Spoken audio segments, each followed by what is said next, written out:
सभी विद्यार्थियों को नमस्कार। राजस्थान के इतिहास के इस वीडियो में आज हमारा टॉपिक है बिजोलिया किसान आंदोलन।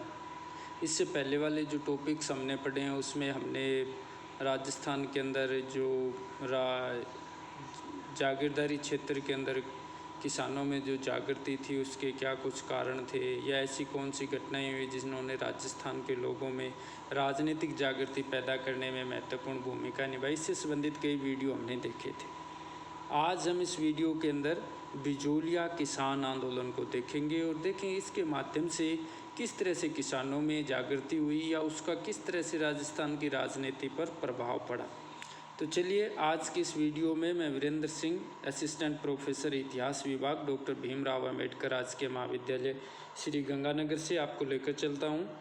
इसमें सबसे पहले हम चर्चा करते हैं कि भी बिजोलिया जो किसान आंदोलन है इसका पीरियड है वो आप हमेशा लर्न कर लेना 1897 से 1941 के बीच रहा है। यानी आंदोलन मुख्य रूप से 1897 से शुरू हुआ और 1941 में जाकर के इस आंदोलन का पटापेक्ष हुआ। ये भारत का, राजस्थान का नहीं बल्कि भारत का सबसे पहला और प्रमुख किसान आंदोलन था। अब ये बिजोलिया क्या है? बिजोलिया एक रियासत है। कहाँ की रियासत थी ये रियासत थी मेवाड़। बिजोलिया है वो एक ठिकाना था मेवाड़ रियासत का। मेवाड़ एक मुख्य रियासत थी, उसकी एक ठिकाना कहिए या एक जागीर कहिए वो बिजोलिया में थी जो आज भीलवाड़ा ज़िले के अंदर है। तो ये एक प्रथम श्रेणी का ठिकाना था। अब यहाँ किसानों ने आंदोलन क्यों किया, जिसकी अभी हम बात कर रहे थे कि 1897 से 1941 तक ये मूवमेंट चला। तो what are the reasons behind this movement? तो हम we can say that there were so many reasons. जैसे जो किसान हैं वो जागीरदारों द्वारा अधिक लगान वसूल करने से बड़े दुखी थे।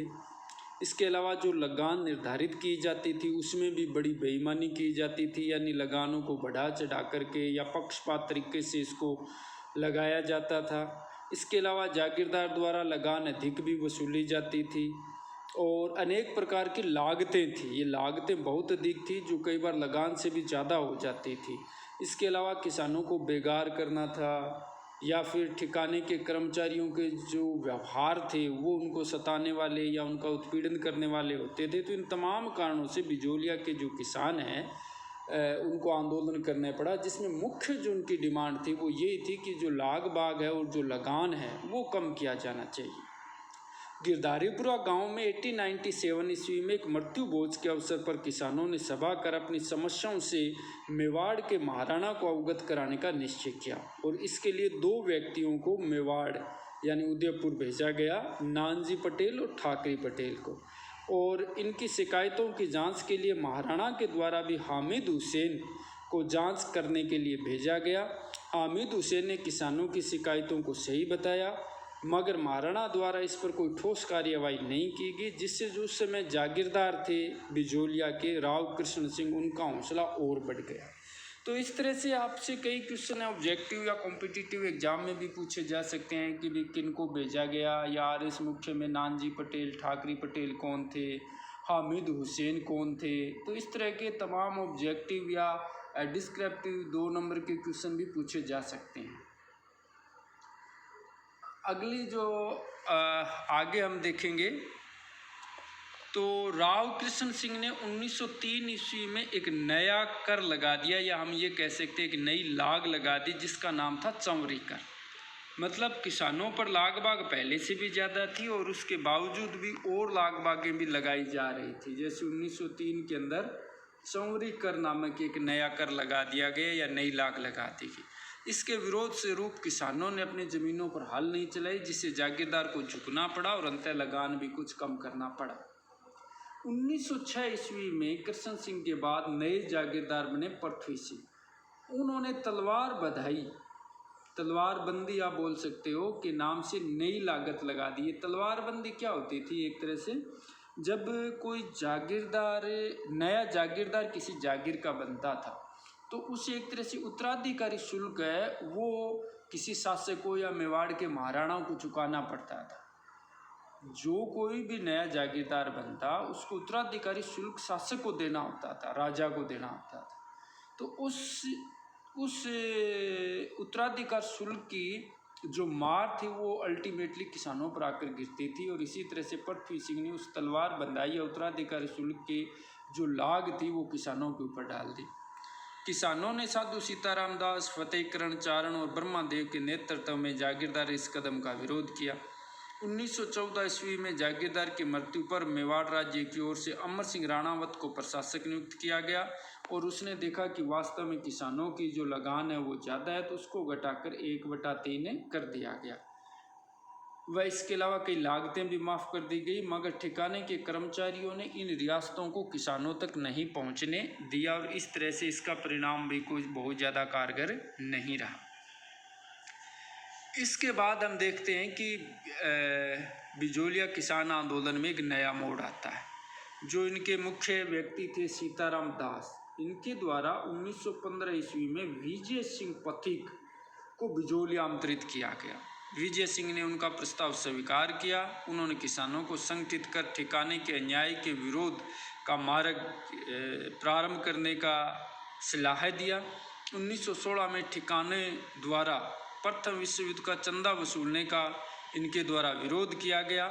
इसी समय फतेह जी की प्रेरणा से माणिक्यलाल वर्मा जैसे कद्दावर नेता ने भी इस आंदोलन से जुड़े। उन्होंने ठिकाने की अपनी नौकरी छोड़ दी।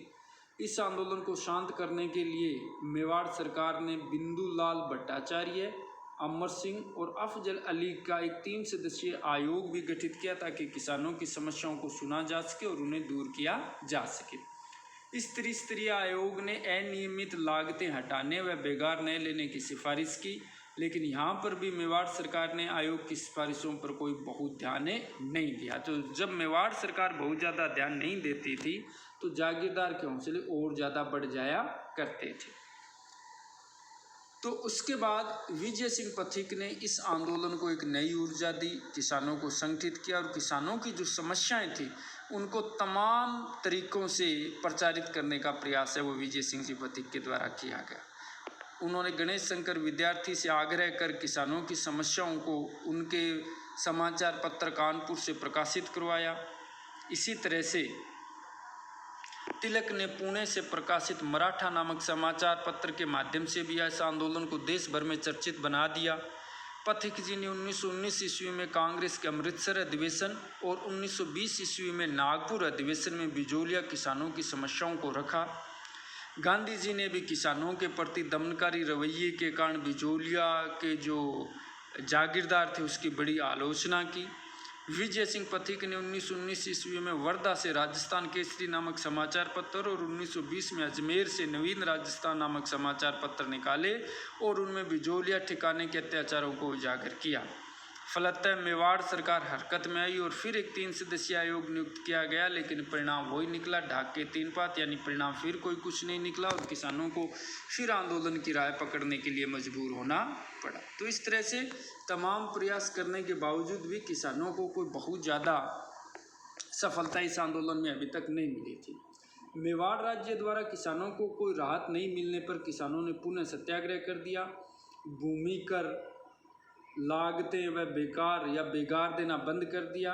1921 ईस्वी में जब देश में असहयोग आंदोलन अपने चरम पर था तो बिजोलिया आंदोलन भी इससे प्रभावित हुआ और अन्य रियासतों के किसानों ने भी सामंती धर्म के विरुद्ध आवाज़ उठाना शुरू कर दिया। तो ऐसी स्थिति में चिंतित होकर अंग्रेज सरकार ने AGG हॉलैंड यानी agent to governor general Holland के नेतृत्व में एक समिति किसानों से वार्ता करने के लिए भेजी। किसान पंचायत की ओर से इस समिति के समक्ष सरपंच मोतीलाल, नारायण पटेल, रामनारायण चौधरी जैसे ये जो नेता थे, मोतीलाल नारायण है, रामनारायण चौधरी है, नारायण पटेल है, माणिक्यलाल वर्मा है, ये इस आंदोलन के बहुत ही महत्वपूर्ण नेता थे। इन्होंने अपनी बातें रखी।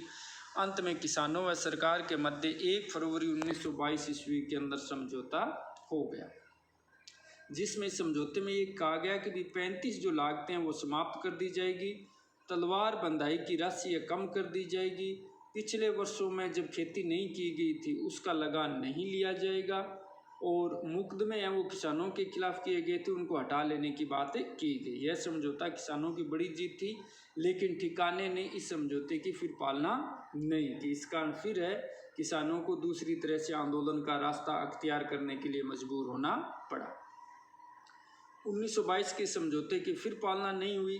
1926 के बंदोबस्त द्वारा बरानी भूमि पर लगान अत्यधिक करने व अतिवृष्टि व अनावृष्टि के दौरान लगान में छूट नहीं देने से किसानों ने पुनः आंदोलन है वो शुरू कर दिया। 1927 ईस्वी में किसान पंचायत के निर्णय अनुसार किसानों ने अपनी ज़मीनें छोड़ दी कि भी हम खेती का कार्य नहीं करेंगे जब तक हमारी लाग बाग और लगान को कम नहीं किया जाएगा, जिसे ठिकाने ने बाद में नीलाम कर दिया उन किसानों की ज़मीनें। तो अब ये जो नए नेतृत्व इस आंदोलन को मिला, रामनारायण चौधरी और विजय सिंह पथिक के बीच में मनमुटाव हो गया, विचार नहीं मिले, तो वो एक तरह से इस आंदोलन से हट गए और उनकी जगह पर नया नेतृत्व जमनलाल बजाज और हरिभाऊ उपाध्याय के नेतृत्व में हमें देखने को मिलता है। अब किसानों की जब ज़मीनें नीलाम कर दी गई तो किसानों ने अपनी ज़मीनें वापस प्राप्त करने के लिए आंदोलन किया और ठिकाने के अत्याचारों को सहा। 1938 ईस्वी में किसान पंचायत ने उनकी ज़मीन वापस लौटाने पर भविष्य में आंदोलन नहीं करने का प्रस्ताव पास किया। मेवाड़ के प्रधानमंत्री बने टी विजय राघवाचारी, उनके निर्देशन पर किसानों को 1941 ईस्वी में उनकी ज़मीनें वापस दे दी गई। उसके बाद यह आंदोलन समाप्त हो गया और इस तरह से बिजोलिया आंदोलन जो देश का प्रथम किसान आंदोलन था उसका सफलतापूर्वक अंजाम हुआ। तो ये था बिजोलिया किसान आंदोलन, जिसमें बिजोलिया के किसानों ने अपने हक की लड़ाई के लिए या लागतें, भू राजस्व और लाग बाग और बेकार को कम कराने के लिए कई सालों तक संघर्ष है वो करना पड़ा, लेकिन अंततः जीत है इन किसानों की हुई। उम्मीद है वीडियो आपको अच्छा लगा होगा। आगे वाले वीडियो के अंदर हम जो राजस्थान के अंदर जनजातीय आंदोलन हुए उनके बारे में पढ़ेंगे। उन जनजातीय आंदोलन करने वाले कौन थे, उनके कारण क्या थे और उनका उस समय के राजस्थान पर क्या कुछ प्रभाव पड़ा, ये सारा कुछ है उसके अंदर देखेंगे। Thank you. जय हिंद।